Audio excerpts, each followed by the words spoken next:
พี่น้อง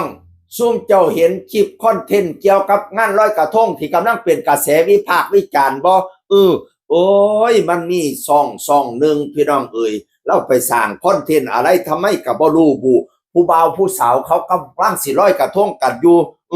คือสิแม่นบ่ฮู้จักผู้บ่าวผู้สาวกันเขาเจ้าดอกนี่ก็ได้คือสิแม่นต่างคนต่างไป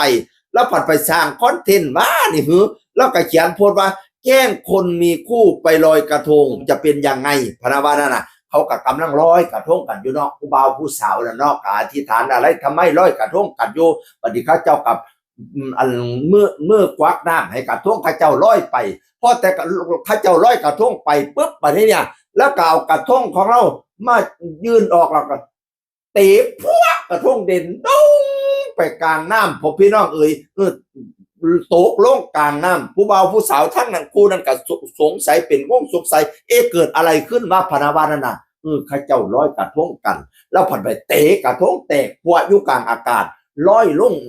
นั่นตกลงน้ำนั่นแหละพี่น้องเอ่ยโอ้ยก็เป็นกระแสวิพากษ์วิจารณ์เป็นอย่างคือเหตุจังสีคอนเทนต์ดีๆคือบ่เหตุพนาวานั่นน่ะมันเป็นวัฒนธรรมอันดีงามเหตุจังสีมันบ่แม่นแนวเด้อว่าซั่นว่าวิจารณ์กันไปพาดต่างๆนานาคันเจ้ารู้สึกตัวว่าเจ้าผิดให้เจ้าฟาวลบคอนเทนต์ด่วนว่าซั่นว่าเมื่อคืนนี้ขอบ่ท่านเห็นลบพี่น้องอุ้ยคนเข้าไปเบิ่งกันหลายเติบแต่คนที่เข้าไปดูส่วนใหญ่จะวิพากษ์วิจารณ์ไปในทางที่ลบว่ามันทำให้วัฒนธรรมเราเสื่อมเฮ็ดให้วัฒนธรรมเราล่าถอยเป็นหยังเป็นเฮ็ดจังซี่การเฮ็ดแบบที่อย่างก็เขาจะว่าอย่างก็สอภาษากิริยาสอสกุลอย่างนั้นแหละเขาเจ้าก็ว่าไปละเป็นอะไรทำอะไรที่ต่ำทำอะไรที่เลวโอ้ยเขาจะว่าหลายอยู่พี่น้องเอ๋ยไม่แปลกเลยทำไมถึงไม่มีคู่พนาวาแล้วพอละว่าไปแกล้งคนมีคู่นะโอ้ยก็สิอ่านคอมเมนต์ให้เบิ่งเด้อพี่น้องเอ๋ย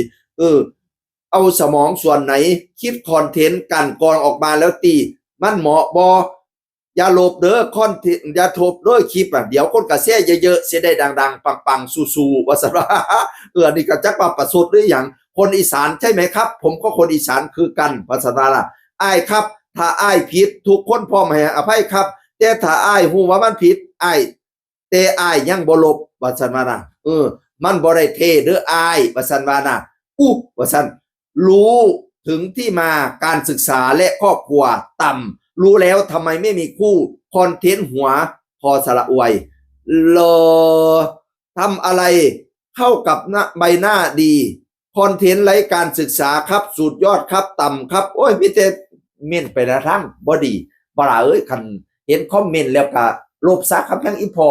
มันบ่เป็นวัฒนธรรมที่ดีงามไปเตะกระรุ่งกลางอากาศนะโอ้ยแล้วก็มันไม่ช่วยให้วัฒนธรรมเราดีงามขึ้นนะลบซะครับแม่งอีพอเบาๆหลายดอกค่อยเช่นคนเก่าสู่ฟังสวัสดีครับสวัสดีครับ